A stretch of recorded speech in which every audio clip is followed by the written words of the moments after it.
Hello everybody, my name is Captain Jim Jericho and I'll be giving you this reading today. Today's topic's gonna be about scout vehicles, so I hope you're paying attention. Now, scout vehicles. Exploring the habitable but dangerous planetary bodies of fringe space necessitates the use of specialized armed and armored vehicles.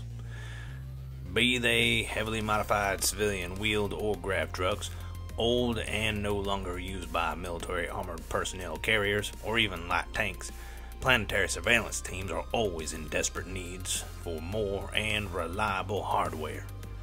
Said planets are often wrought with danger, hostile flora and fauna, cannibalistic mutants, leftover from some dead civilization, or even rusted cybernetic horrors might lurk about, ready to murder those naive enough to settle without spending the proper scout expeditions first.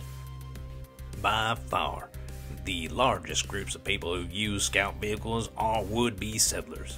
These intrepid colonists mostly use specially modified wheeled all-terrain vehicles, the lightly armored but welded sheets of megasteel to reinforce its chassis. Those vehicles are more often than not armed with one rapid rail gun or anti-material laser.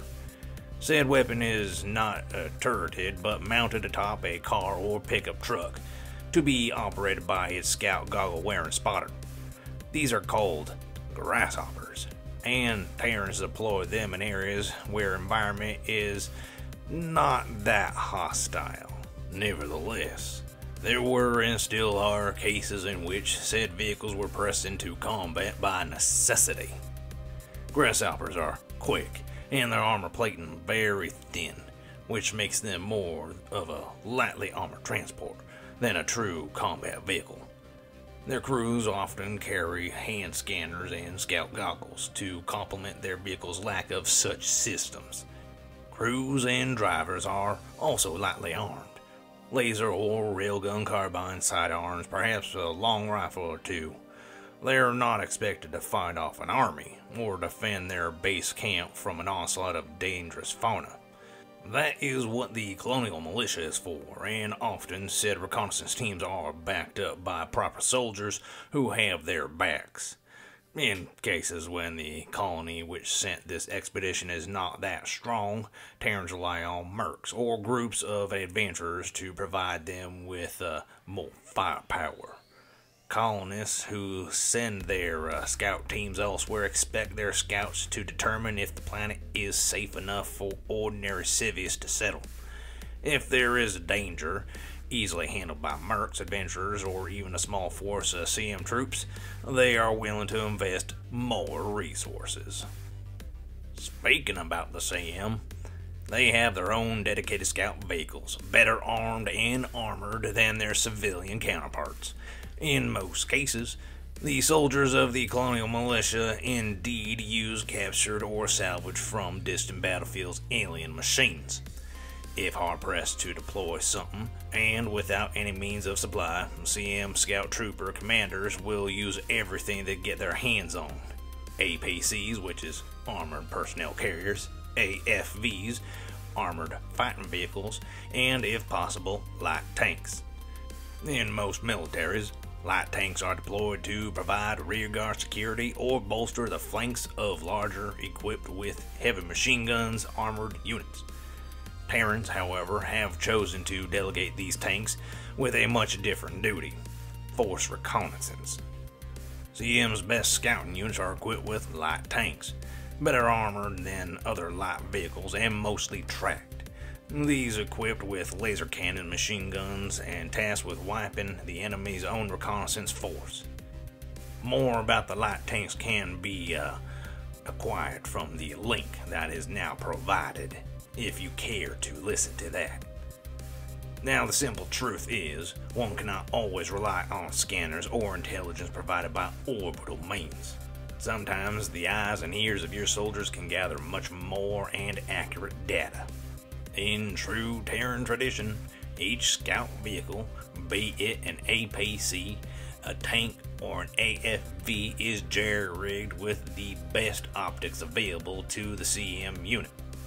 The Field Operation Manual advises Terran scout troopers to first use their head-mounted intelligence gathering devices and then the optics.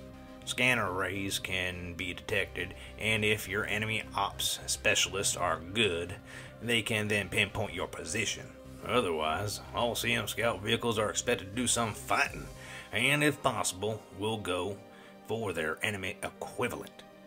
Then the highly mobile units are used for their low silhouette, stealth, and guile to set up ambushes, harass the enemy forces' supply lines, and their rear guard. The CM most often than not outfits its APCs with an anti-air missile launcher and the AFVs with long-range armor-piercing railguns.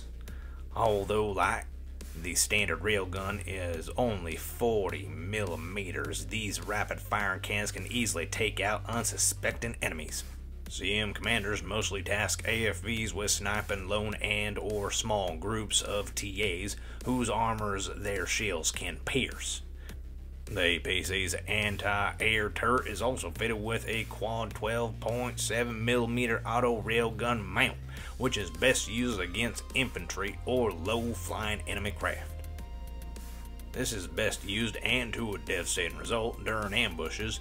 The whacker, as the CM troopers call it, can turn enemy soldiers into plant and or animal food in a jiff.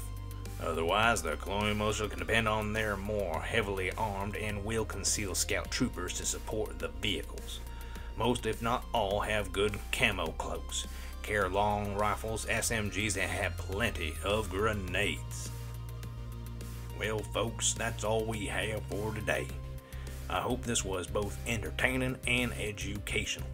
If you have any questions or comments about how this whole recording thing worked out for you, go right on ahead and leave it right down below. Now, we are trying to reach out to all the colonies we can on the GNet, and sometimes they can't get the signal very well. So if you could do us a favor and signal boost it out to them, that would be most appreciated.